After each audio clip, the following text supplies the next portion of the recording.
Hello mga idol, please like, share and subscribe for more novel stories to uploads. Diyos ng Digmaan, JC Entertainment. Kabanata 151 hanggang Kabanata 160. Kabanata 151. Tama iyan. Nang mapansing tumabi sa kanya si James, inikot ni Tanya ang kanyang mga mata sa kanyang kapatid at sinabing, sinasagot lang niya ang isang tawag. Baka nagkaroon siya ng emergency or else hindi siya basta-basta mag-bolt. Diba? Pagdating ni Jack sa harap ng pinto, tumayo siya roon ng ilang sandali bago ang isang itim na sports car na tumakbo papunta sa kanya at huminto sa kinaroroonan niya. Isang magandang babae na nakasuot ng sombrero at isang pares ng shades ang nakaupo sa kotse. Siya ay nakasuot ng medyo sunod sa moda. Master, tuwang-tuwang tawag ni Lana nang makita niya si Jack. Anong tinawag mo sa akin? Lumamlam ang ekspresyon ni Jack na tila masama ang memorya ng kanyang apprentice. Buti na lang at walang ibang tao doon o nalantad ang kanyang identity. Pasensya na, masyado akong natuwa. So, isang nakakainis na tawa ang pinakawalan ni Lana. Pagkatapos nito, sinabi niya, ubo. Jack, bilisan mo pumasok, mag-uusap tayo habang naglalakad. Sige, agad na sumakay si Jack sa sasakyan ng mabilis itong pinaandar. Good Lord, diba bodyguard yan, Jack? Sinundo siya ng hot na babae. Oo, at kahit sa isang sports car din. Nako, napaka-misteryoso ng lalaking ito na si Jack kahit na mas makapangyarihan siya kaysa kay Assistant Commander Harvey. Or else, hindi sana siya kinukuha ni Miss Tanya ng $20 million per month ngayon, diba? Masyadong mataas iyon. Mukhang normal sa lalaking ito na kunin siya ng isang magandang babae at kunin na may $28 million na sweldo. Ang ilang mga bodyguard na nakapost sa pinto ay nagsimula nang mag-usap sa kanilang mga sarili nang masaksihan ang nangyari. Bakit ganyan ang suot mo? First time kitang makitang nakaskirt.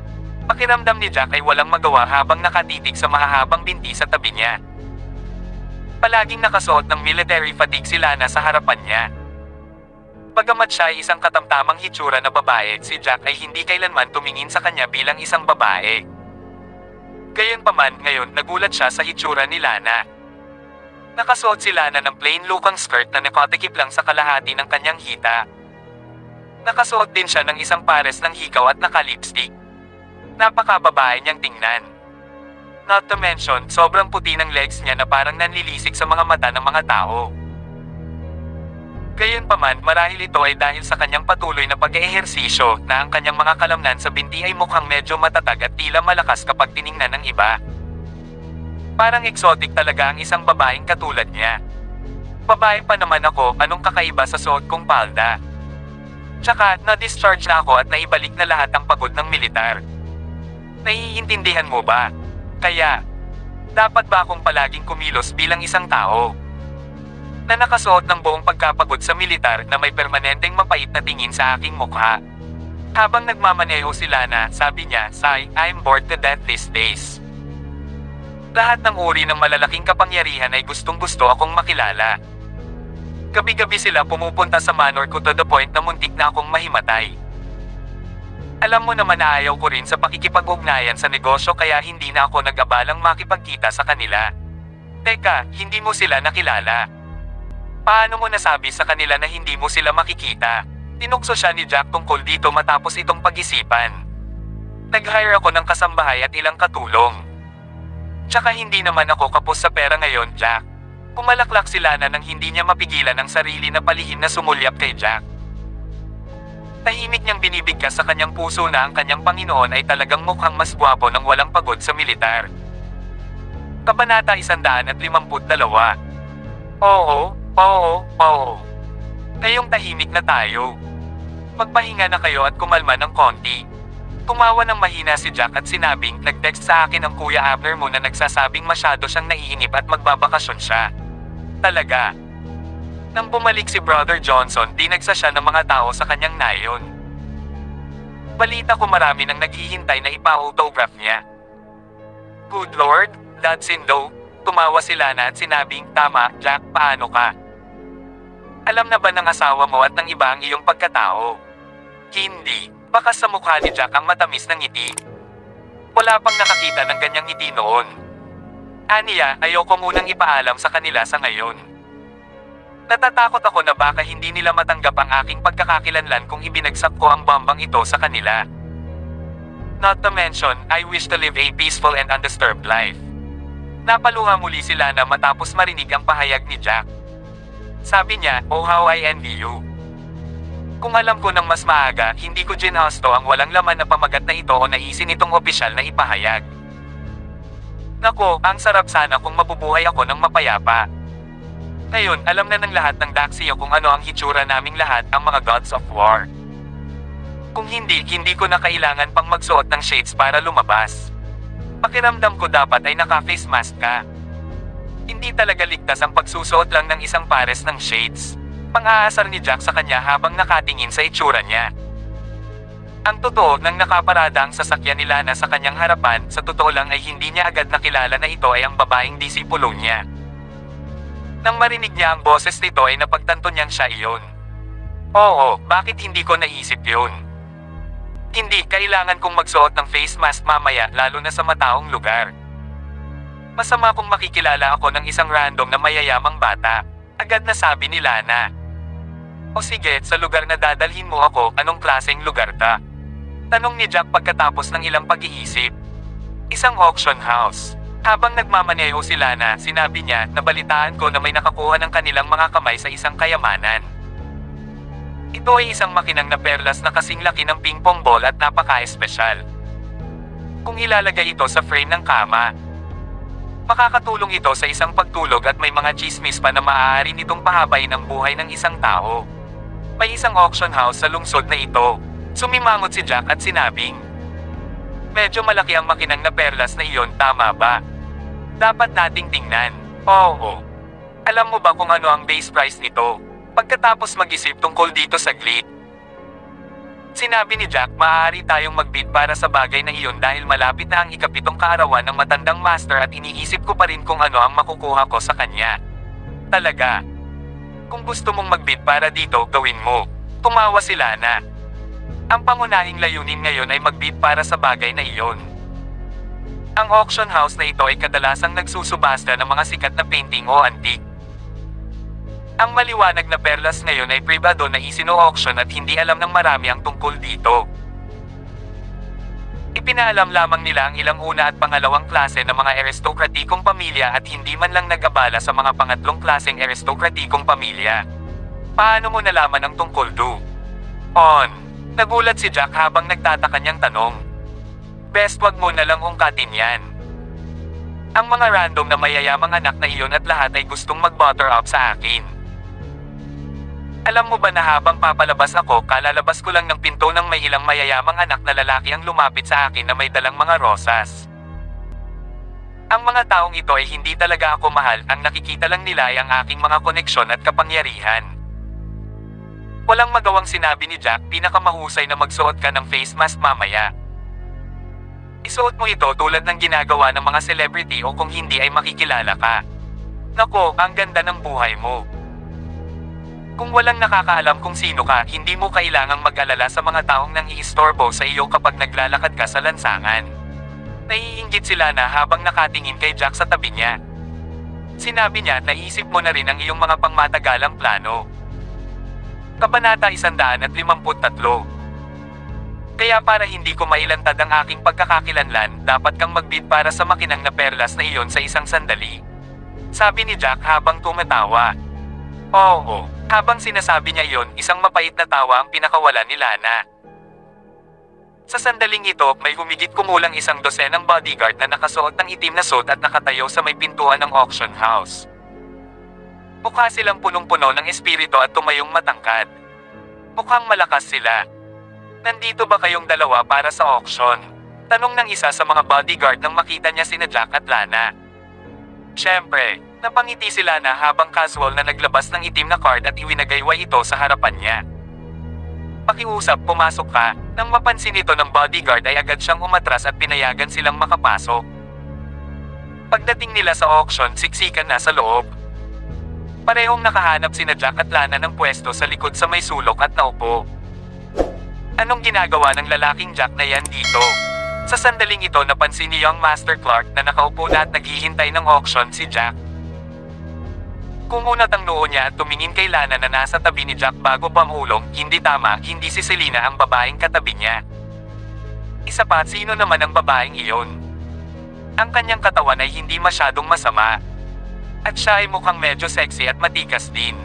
Habang binibigkas niya yon, nagliwanag ang mga mata ni Ken at sinabing, hindi normal ang pananamit ng babaeng ito. Medyo mahal din ang mga damit na iyon. Maging ang relo sa kanyang pulso ay isang marangyang relo na nagkakahalaga ng ilang milyong dolyar. Naghahanap kaya si Jack ng mayayamang babae sa likod ni Selena? Natuwa si Ken sa isiping iyon. Noong una ay nakaramdam siya ng kawalan ng pag-asa, ngunit ngayon muling nag-alab ang isang bola ng apoy sa kanyang puso. Pinayuhan siya ni Dan na huwag tumawid kay Jack. Bukod dito, kahit si Marshall Dennis ay pinayuhan siya ng parehong bagay noong araw na iyon. Bagamat medyo nalilito siya, hindi pa rin siya naglakas loob na kumilos ng padalos-dalos o direktang harapin siya. Iyon ay dahil sa katotohanan na kung ang dalawa sa kanila ay natatakot kay Jack, nangangahulugan ito na si Jack ay tiyak na isang may kakayahang kapwa. Gayunpaman, magiging mas madali kung may mga problema sa relasyon ni Selena at Jack na kusang iiwan ni Selena si Jack. Sa pag-iisip na iyon ay bigla niyang nilabas ang kanyang cellphone at palihim na kinunan ng litrato silang dalawa. Such a shame that they're not acting intimate. Walang mapatunayan kung hindi sila magkahawak ng kamay. Gayunpaman, ang babaeng iyon ay nakasuot ng face mask kasama ang isang pares ng shades. Halata naman na may mga sikreto sila sa pagitan nila na ayaw nilang ibahagi. Baka matakot ang mayamang babaeng ito na makilala siya ng kanyang asawa na nag-udyok sa kanya na magsuot ng face mask. Hindi ko inaasahan na si Jack ay magiging sugar baby para sa pera. Natawa si Ken sa sarili habang nakatitig sa picture. O kung hindi si Young Master Clark. Dumating ka rin. Anong ginagawa mo dito? Bumubulong sa sarili mo.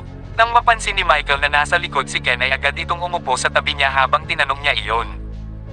Nandito ka rin. Natigilan si Ken at tumingin sa direksyon ni Jack habang sinasabi niya. May nakita akong pamilyar na mukha. Paano siya nakapasok? Nang tumingin si Michael sa direksyon na tinitingnan ni Ken, agad na lumabo ang kanyang ekspresyon nang mapansin niya si Jack. Kabanata 154. Oo. May nararamdaman din akong kakaiba dito. Anong ginagawa niya dito? Napangiti si Ken saka sinabing, Young Master Wilson, tingnan mo ang babaeng katabi niya. Halatang mayaman siyang babae. Alam mo ba kung bakit ganoon ang suot niya na may pares ng shades at face mask? Siyempre, natatakot siya na makilala siya ng mga tao. Malamig na tumawa si Michael. Hindi siya tanga, kaya bakit pa siya nag-abala sa pagtatanong ng kalokohang tanong? Isipin mo. Bakit siya natatakot na makilala ng mga tao? Dahil isa siyang mayayamang babae. Siyempre natatakot siyang makilala siya ng asawa niya. Dahil natatakot siyang makilala siya ng asawa, ano ang ibig sabihin nito? Ibig sabihin, hindi ganoon kadali ang relasyon nila ni Jack. Sinuri ni Ken ang lahat ng detalyado. Oo, hindi ko ine-expect na ganito pala kasakpo itong si Jack. He kept going on and on about doing everything for Selena, and yet we didn't expect him to cheat on Selena behind her back with a wealthy lady. Naikuyong ni Michael ang kanyang kamao, puno ng galit ang kanyang tingin. Kung hindi dahil kay Jack, paano kaya magiging ina ngayon si Selena? Baka isa pa siyang bata, maganda, at inosenteng bulaklak na naghihintay na kunin niya. Nang matapos magsalita si Michael ay palihim din niyang kinuha ang kanyang cellphone at kinunan sila ng litrato. Sabi niya, kung nakita ni Selena ang larawang ito, hindi ako sigurado kung ano ang iisipin niya. Gayunpaman, may isang bagay na hindi niya inaasahan. Parehong napansin ni Jack at Lana ang pagkuha niya ng larawan. Jack, may kumukuha yata ng picture natin. Hindi ako makikilala kahit pagkatapos ng maskara at shades na napagdesisyonan kung isuot, tama ba? Bulong ni Lana kay Jack kung saan siya nakaupo. Hindi pwede. Natigilan si Jack habang nakatingin sa direksyon nila. Agad na lumamlam ang kanyang ekspresyon habang sinasabi, si Ken mula sa pamilyang Clark at si Michael mula sa pamilyang Wilson. Pareho silang humahabol sa asawa ko. Talaga, tumingin si Lana sa kanila at sinabing, balita ko maganda siya at maraming mayayamang humahabol sa kanya. Kahit hindi siya maganda, maganda ang puso niya. Siguradong marami siyang pinaghirapan sa 5 taon na iniwan mo, di ba? Oo. I'm really sorry sa 5 taon nilang paghihirap. Kaya, babayaran ko sila. Si Jack ay nagpakawala ng isang mapait na tawa at sinabi. Pagkalipas ng napakatagal na panahon, pinaplano kong ayusin para sa kanya ang isang hindi malilimutang kasal sa buong buhay ko. Nako, naiinggit ako sa inyong dalawa.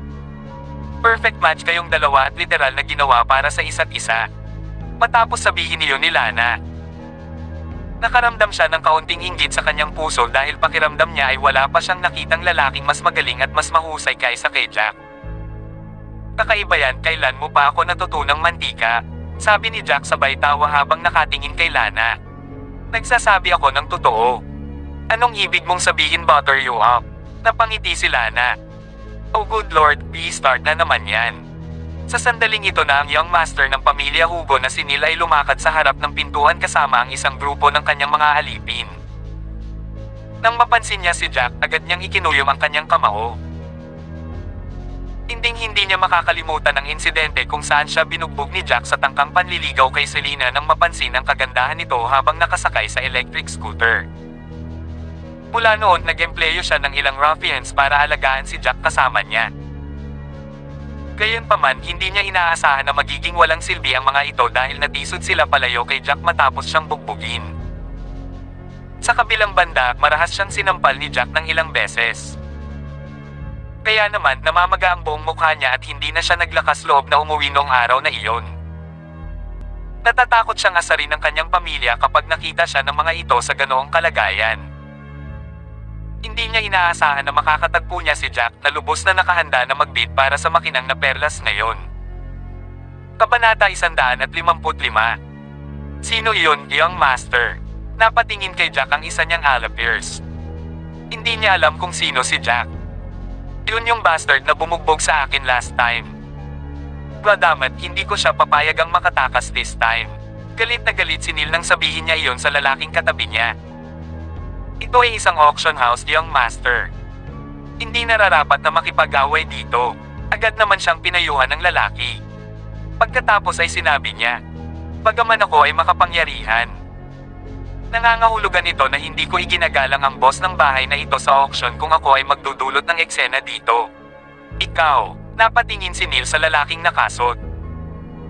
Dahil ang kanyang ama ay kumuha ng ilang mga bodyguard para sa kanya kamakailan, hindi niya maiwasang tumawa ng malamig at sabihin, dapat mong kalimutan ang tungkol dito. Hindi ka tugma sa kanya. Nagtrabaho ako ng humigit kumulang 20 ruffians noon at lahat sila ay hindi pa rin mapapantayan para sa kanya. Pagkatapos niyang sabihin iyon ay agad niyang ipinagpatuloy. Ganito tayo, pwede kang lumabas doon at kumuha ako ng 50 hanggang 60 na tao. Maghanap ng mga tao sa ilalim ng Old Roger. Bagaman mas mahal ang mga ito sa pag-upa, ang mga ito ay medyo makapangyarihan. Ang ilan sa kanila ay medyo walang awa. Hindi problema ang pera basta kaya ko siyang alagaan. Pero young master, hindi talaga tayo makakalaban dito. Baka sa mukha ng nasa katanghaliang gulang na lalaki ang walang magawa. Natahimik sandali si Neil bago galit na tinitigan ang lalaki. Aniya, ano bang masama sa tatay ko na kumuha ng tanga bilang bodyguard ko? Hindi ko naman hinihiling na bugbugin mo siya dito, diba? Ang sinasabi ko lang sa iyo ay maghanap ka ng mga taong maghihintay na makalabas siya sa auction house para maalagaan natin siya sa ibang lugar. Napakapait ng mukha ng lalaking nasa katanghaliang goal. Gayunpaman, ang tanging nagawa niya ay tumango habang sinabing, fine. Kukunin ko na ngayon. Tungkol naman sa pera, I'll transfer it over to you right now pero hindi naman dapat ganoon kalaki ang gastos ng mga bastos na yan. Bigyan sila ng ilang 10,000 dolyar hanggang 1 milyon at sapat na iyon. Paglilipat muna ako ng 4 na milyon sa iyo. Mabilis na kinuha ni Neil ang kanyang telepono at inilipat ang pera sa kanya. Sinulyapan ng lalaki si Jack at tahimik na inisip kung gaano kalungkot para sa kanya na natawid ang mapaghiganti na si Neil Hugo. Mas gugustuhin niyang tumawid si Jack sa iba maliban sa kanya. Pagkatapos lamang gawin ang mga kinakailangang pagsasaayos ay naghanap si Neil ng mauupuan sa gilid. Bukod sa pamilyang Hugo, mayroon ding ilan pang pangalawang klaseng mga maharlikang pamilya na pumunta sa auction. Gayunpaman, Ang boss ng auction house ay hindi man lang nag-abala na ipaalam sa mga third-class na aristokratikong pamilya tulad ng pamilya Taylor tungkol dito dahil ang isang third-class na aristokratikong pamilya kaya ay hindi handang gumastos sa isang kayamanan na tulad nito kahit na sila ay dumating. Bukod dito, ang makinang na perlas na ito ay isang espesyal na perlas. Ito ay nagkaroon ng mga epekto ng pagpapahaba ng buhay ng isang tao at pagtulong sa pagtulog ng isang tao. Sa makatuwid, maaari itong ituring na isang napakabihirang kayamanan. Siyempre, bukod sa pangalawang klaseng mga maharlikang pamilya, kahit ilang mayayamang mga ngalakal ay sumugod nang makatanggap sila ng balita tungkol dito. Interesado silang masaksihan ang gayong kayamanan. Dahil ang isang natural na perlas na kasing laki ng bola ng pingpong ay isang bagay na hindi pa nila narinig noon, narito sila upang makita ito mismo. Narito ang mga miyembro ng pamilyang Young. Hindi nagtagal, umalangaw-ngaw ang isang halo ng mga tagay dahil maging ang pamilyang Young, isang first-class na aristokratikong pamilya, ay dumating. Para makagawa ng surface level na paghahambing ng kapangyarihan, ang pinakamakapangyarihang pamilya sa buong Eastfield ay natural na ang pamilya Drake. Gayunpaman, bukod sa pamilya Drake, may 4 pang pamilya na may katulad na kapangyarihan tulad ng pamilya Drake. Tinawag silang 4 major families ng karaniwang tao. Ang mga pamilyang ito ay lahat ay itinuring na first class na mga aristokratikong pamilya. Ang pamilyang Young ay isa sa 4 na pangunahing pamilya. Matapos marinig ni Jack at Lana ang anunsyo, lumingon sila para tumingin. Sa sandaling iyon, nagningning ang kanilang mga mata. Isang binibini na may medyo kulot na mahabang buhok na nakasuot ng mahabang puting damit at may hawak sa isang kaibig-ibig na bag. Pumasok siya sa loob na may malabong ngiti sa gilid ng labi. Katabi nito, sinundan ng dalaga ang ilang bodyguards. Sa isang sulyap, kahit sino ay makaramdam ng hindi kapani-pani walang pagre-refresh kapag makita siya. Ito ang ginang ng pamilyang Young. Prue Young. Matapos siyang mapansin ng isang mayamang mga ngalakal. Nagningning ang kanyang mga mata nang sabihin niya sa nakababatang henerasyong ito ng magagandang babae, ang dalagang ito dito ay madaling makipagkompetensya kay Selena Taylor. Kabanata 156. Depende yan. Iisipin ng ilang tao na si Selena ang pinakamaganda at mukhang mas pambabae dahil kapag ang isang babae ay umabot sa edad na 25 hanggang 26. Sila ang pinakakaakit-akit. Gayunpaman si Roy isang incredibly innocent young woman and besides she's only 22 and single. Mula nang mabalitaan ng mga tao ang tungkol sa kasal ni Selena at kung paano siya nagkaroon ng anak, ang mga young masters na tumugis sa kanya sa likod ay lumipat na ngayon sa row. At saka, I think they both were one of a kind beauties. Oh, tama, hindi ba ang Diyosa ng digmaan ay kasalukuyang nasa Eastfield? Ang ganda rin ng babaeng iyon dahil hindi ka panipaniwala ang katawan at parang napaka-exotic. Nakakahiya na masyadong mataas ang status niya at halos imposibleng makuha siya. Sinabi yun ng isa pang mayamang mga ngalakal na may mapait ng ngiti matapos itong pag-isipan. Hoy makinig ka, may tumatawag sa'yo ng kagandahan. Matapos marinig ni Jack ang kanilang mga usapan, hindi niya napigilan ang sarili na panunukso kay Lana. Buong pagmamalaking itinaas ni Lana ang kanyang ulo at sinabing, well of course, but what do they mean of exotic? Nainsulto ako. Hindi ba ako mukhang isang inosente, dalaga sa unang tingin? Gayunpaman sa sandaling iyon, si Ken at Michael ay talagang lumapit sa kanila. Nako, hindi ba ito ang asawa ni Selena, si Jack? Nakatayo sa harap ni Jack, sinadya itong ibulalas ni Michael na parang nag-aalala na baka hindi siya marinig ng mga tao sa paligid. Gaya ng inaasahan, maraming tao, kasama na si Ron na kara-rating lang, ang napalingon sa direksyon nila matapos marinig ang sinabi niyang iyon. Yan ang lalaki ni Selena. Hindi siya patay matapos magsilbi sa militar ng 5 taon. Nakabalik na siya, maraming mga veterano ang nagbabalik kamakailan. Mukhang hindi pa patay ang takeout delivery boy na iyon at sinundan sila pabalik. Kagad, ang mga tunog ng mga talakayan ay nagsimulang pumuno sa silid. Michael, tama ba? Nandito rin si Young Master Ken kaya nagkataon lang talaga. Ano nga ba ang ngayon na nakatagpo ng iilan sa aking mga romantikong karibal? Kumalaklak si Jack ngunit agad ding lumamlam ang ekspresyon niya. Aniya, hindi magandang ugali ang magka-crush sa asawa ng iba. Not to mention, you guys are quite the clingy type kahit na halatang wala siyang feelings for both of you. Ikaw, sabay na naikuyong nina Michael at Ken ang kanilang mga kamao. Sila ay hindi kapani-pani walang nagalit dahil ang bastard na ito ay may katapangan na tawagin silang clingy. Gayunpaman, ang isang babaeng tulad ni Selena ay isang taong handa nilang maging clingy. Jack, sinadya mong galitin ako, hindi ba?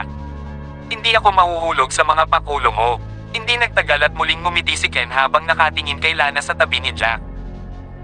Nakangiti siyang nagsalita, sino itong babaeng ito, Jack?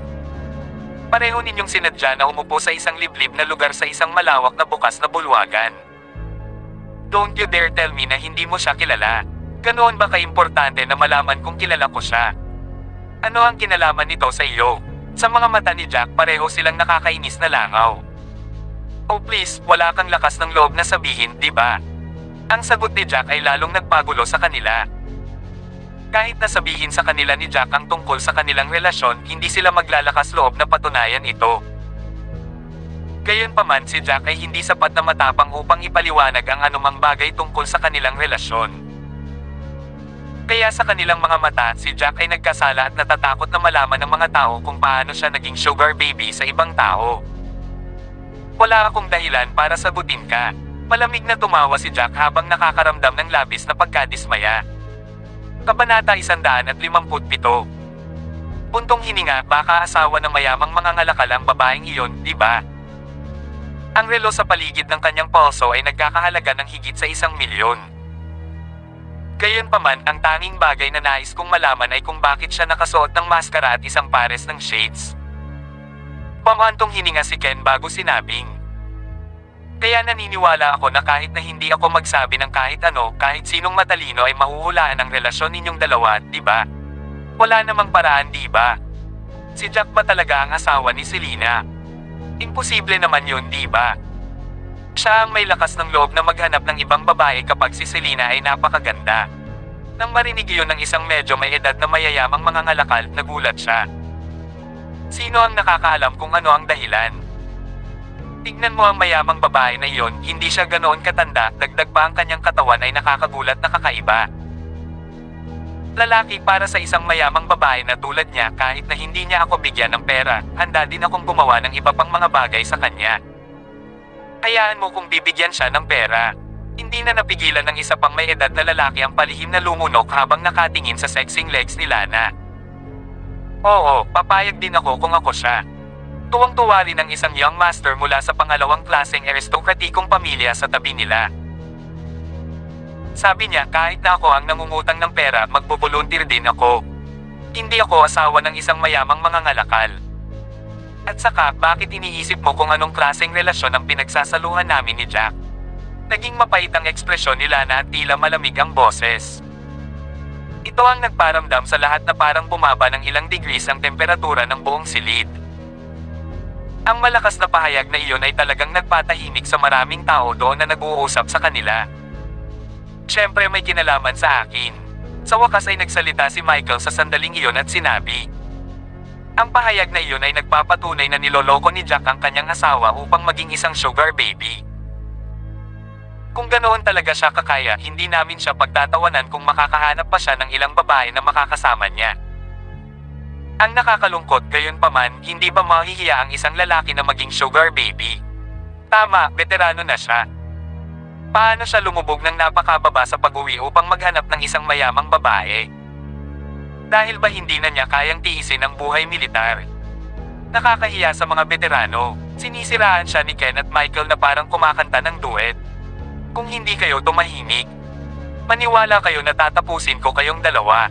Hindi na napigilan ni Lana ang kanyang galit dahil nakaramdam siya ng labis na pagkainsulto para sa isang God of War na binyansagang sugar mommy. Hindi pa banggitin. Ang pinaka-nagalit sa kanya ay ang mga walang hiya na ito ay talagang iniinsulto ang Supreme Warrior, ang pinakarespetadong individual sa buong Daxia, sa pamamagitan ng pagtawag sa kanya ng sugar baby. Dapat alam nila na siya ang amo ni Lana. Bagamat kakayanin niyang iniinsulto, hinding-hindi niya papayagan ang kanyang amo na magdusa ng parehong kapalaran. Tingnan mo, nagagalit siya ngayon, di ba? Tama ba tayo noon? Tumingin ka sa paligid mo. Auction house ito at hindi ka mangangahas na bugbugin ang isang tao sa pampublikong lugar, tama ba? Masama ang mukha ni Ken habang sinabing, pero babae ka pero gusto mo kaming salakayin. Sa tingin mo ba talaga na ako? Si Young Master Ken ay isang walang kakayahan na laban sa isang babae. Agad na tumayo si Lana at sa sandaling naikuyom niya ang kanyang kamao, isang napakalaking pananakot na aura ang lumabas sa kanyang katawan. Bagaman hindi nakikita ang ganoong pananakot na aura, gayunpaman nakakatakot pa rin ito dahil hindi nito namalayang nagulat sila Ken at Michael na umatras. Nang mapansing malapit ng mag-away, hinawakan ni Jack ang pulso ni Lana at sinabing, isa itong auction house. We are here for the auction and besides, kung bastyusan natin ang mga basurang tulad nila, nakakahiya sa status natin. Kalmado ang ekspresyon ni Jack. Pagandang punto. Doon lang natahimik si Lana at muling naupo. Maswerte sila na hindi ito isang larangan ng digmaan dahil kung ito ay ang mga basurang nasa harapan nila ay patay na ng 100 beses. Magpanggap ka pa. Naniniwala akong pareho ninyong alam ang mga kahihinatnan ng pag-atake sa amin at hindi ninyo ito kayang tiisin. Pumalaklak si Michael bago sinabi kay Jack. Sabihin mo Jack, ano sa tingin mo ang mangyayari kung sasabihin namin sa iyong asawa ang tungkol sa pakikipagkita mo sa isang mayamang babae dito? Ano kaya ang iisipin niya? Kabanata 158. Pareho kayong marunong mag-alala ngayon, hindi ba? Tumawa si Jack saka sinabi kay Ken, Ken, alam mo bang may kasabihan na know your place? Dapat matuto ka talaga dito. Naniniwala akong pinaalalahanan ka noon ni Dennis ng pilit mong gibain ang bahay natin, di ba? Sigurado ka gusto mo pa rin akong labanan. Matapos marinig ni Ken ang banta na iyon, agad na lumabo ang kanyang ekspresyon nang magsimula siyang mag-alala. Dahil sa kung gaano kalakas si Jack, kahit ang kanilang prime fighter na si Dan ay hindi makakapantay sa kanya kung talagang nasaktan siya at wala sa dugo ng kanyang pamilyang Clark. Iyon ay magiging napakasama para sa kanila. Sa pag-iisip lamang na iyon ay sinabi niya, hindi ako sasalungat sa iyo o gagawa ng paraan para mahirapan ka. Gayunpaman, narito lamang ako upang mag-alok sa iyo ng isang salita ng payo. Napakabait sa iyo ni Selena ngunit mayroon kang lakas ng loob na gawin ito para sa pera, Young Master Ken. Pakiramdam ko medyo natatakot ka sa kanya. Hindi tanga si Michael at agad niyang napansin ang pag-aalalang gawin ni Ken. Kumunot ang noo niya. Nagbibiro ka ba? Ako, Young Master Ken, takot sa kanya. Oh please, siya ay walang iba kundi isang takeout delivery boy. Paano ako matatakot sa kanya gayong ilang taon pa lang siya sa militar? Agad na hinampas ni Ken ang kanyang dibdib bilang lakas ng loob. Patas na punto.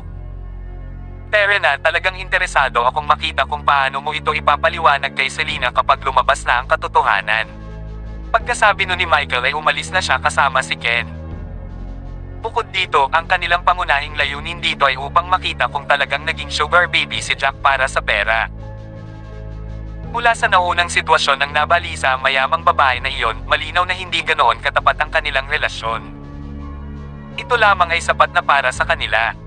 Asawa yan ni Selena. Napatingin si Ro kay Jack at nakasimangot din. Sinabi niya sa mahinang tono, hindi ko inaasahan na gagawin niya ang ganoong bagay para sa pera. Pagkaraan ng ilang sandali, dumating na rin ang tatlo pang first class na aristokratikong pamilya.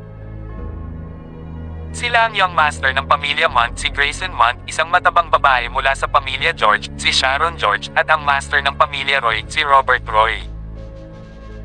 Pagkadating ng tatlong malalaking pamilya, isa pang palakpakan ang umalangaw-ngaw mula sa mga tao. Maya-maya ay dumating na ang mga miyembro ng pamilya Drake.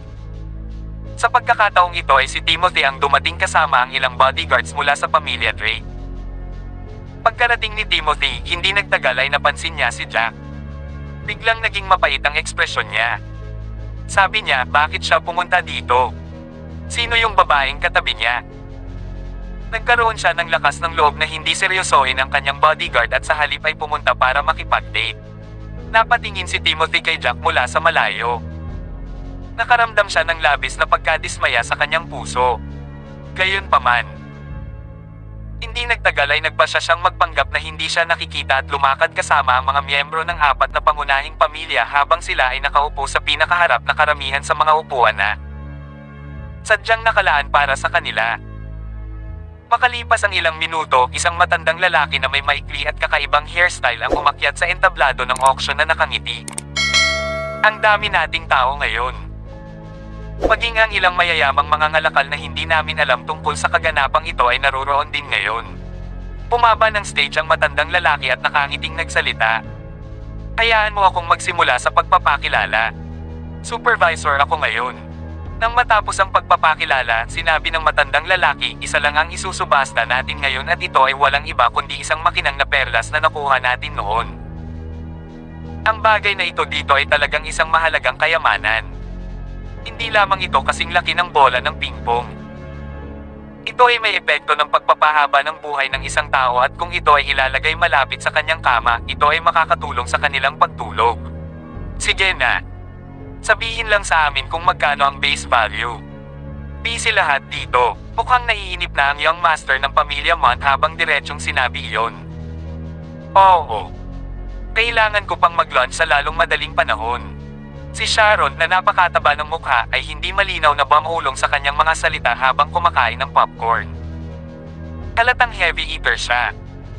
Sa laki ng kanyang katawan, maaaring umabot sa 240 pounds ang kanyang timbang. Kabanata 150. Napatingin si Grayson sa matabang babae sa tabi niya at agad na natahimik. Tumaba talaga ang babaeng ito. Kung magpapatuloy ito, mahihirapan siyang magpakasal. Gayunpaman nang lumingon siya upang tingnan si Rose sa kabilang panig, pakiramdam niya ay agad na nakabawi ang kanyang kalooban. It seemed Rose was quite eye candy since she looked prettier habang mas matagal itong nakatitig sa kanya. Sige naman. Ang batayang halaga ng bagay na ito ay nagsisimula sa 10 milyon. Siyempre ang halaga nito ay lampas sa 10 milyong dolyar at naniniwala ako na alam ito ng lahat ng tao dito. Sa makatuwid, ang aming panuntunan para sa incremental na pagbid ay hindi ito maaaring mas mababa sa 1 milyon. Umalaklak ang matanda sa entablado at agad na ibinaba ang kanyang bigot habang nagpatuloy. Opisyal na magsisimula ang auction na ito.